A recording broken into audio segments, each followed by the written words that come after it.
Welcome to the top 5 upcoming comebacks WWE. العودة الأولى معانا وهي عودة جولدبرج. أيوة، زي ما بقولك كده جولدبرج كان داخل في عداوة مع بوبي لاشلي، والعداوة دي طولت جدا ودخلت في ماتش سامر سلام بينه هو وبوبي لاشلي على اللقب. ولكن طبعا بوبي لاشلي هو اللي كسب ودمر جولدبرج، ودمر كمان ابن جولدبرج. فالماتش كان حلو، وجولدبرج من بعدها رجع شوية ودخل برضه في عداوة مع بوبي لاشلي في الرو. ولكن بوبي لاشلي طبعا هو اللي خسر في الماتش ده. ليه؟ لأن جولدبرج خد حقه. طيب جولدبرج لما هيرجع على مين أصلا؟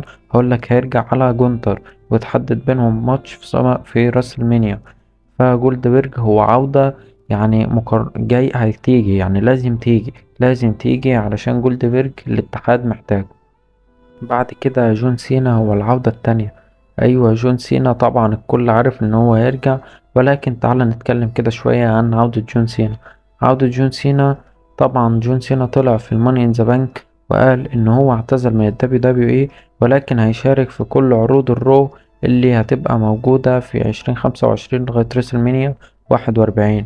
جون سينا طبعا هيكون أول ظهور ليه يوم 1/1 في الدي 1 في الرو. طب خلينا نشوف مين خصم جون سينا او مين اللي جون سينا هيلاعبهم. طبعا جون سينا هيلاعب سي ام بانك وهيدخل معاه في عداوة حلوة جدا. طبعا الماتش ده شفناه كتير زمان. وطبعا هيدخل في عداوة مع راند اورتن، والماتش ده برضه شفناه كتير زمان. ممكن تأدي جون سينا وراند اورتن الى ريسلمانيا 41 ويلعبوا ماتش ريتايرمنت ماتش، او ضد سي ام بانك، علشان الاتنين هيبقوا من الرو، يا كده يا كده، او هيبقى ده في عرض وده في عرض لوحده تاني. طبعا الكلام ده هنشوفه قدام شوية. بعد كده عودة أوماس. أيوة بالظبط، أوماس لعب يعني ضد بروك ليسنر وضد برون سترومان، لعب ضد عمالقة كتير أوي، وضد طبعا بوبي لاشلي والعداوة بتاعتهم ضد يعني مع ام في بي. فأوماس لما يرجع هيعمل اتحاد مع ايج ستايلز، لأن ايج ستايلز في الفترة دي مع الأوسيو ممكن يغدروا بيه.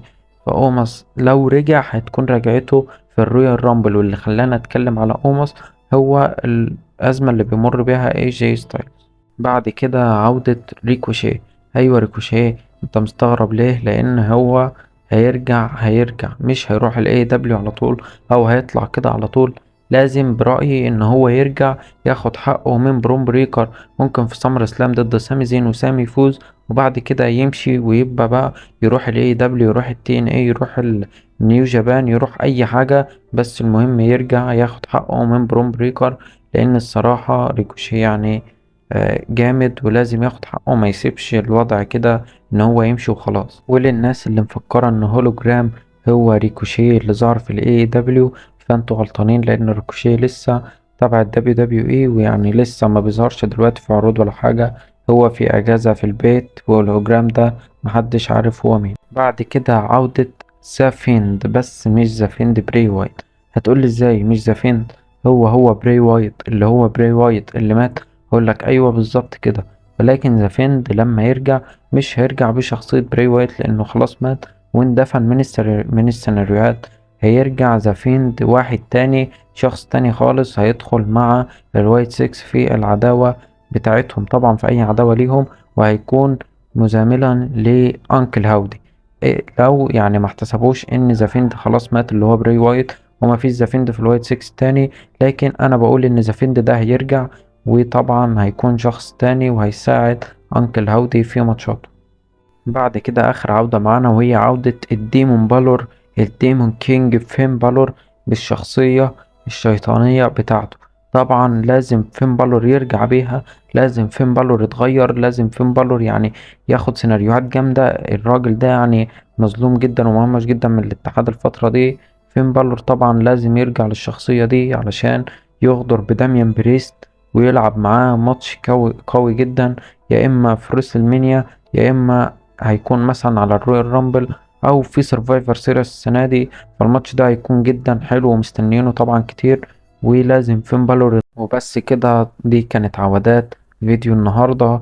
طبعا انا عارف ان الفيديو غريب والعودات اللي فيه غريبة، بس الفيديو اللي فات كان جامد الصراحة، وحمسني ان اعمل لكم فيديو جديد بفكرة مختلفة كده، تحسها ان هي ممكن تحصل وممكن لا، بس تديك احساس ان هي اكيد ممكن تحصل، لان فين بالور يتغير، ذا فيند يرجع، جون سينا كده كده راجع، ولكن التفاصيل بتاعته كل ده طبعا في الفيديو بتاع النهاردة.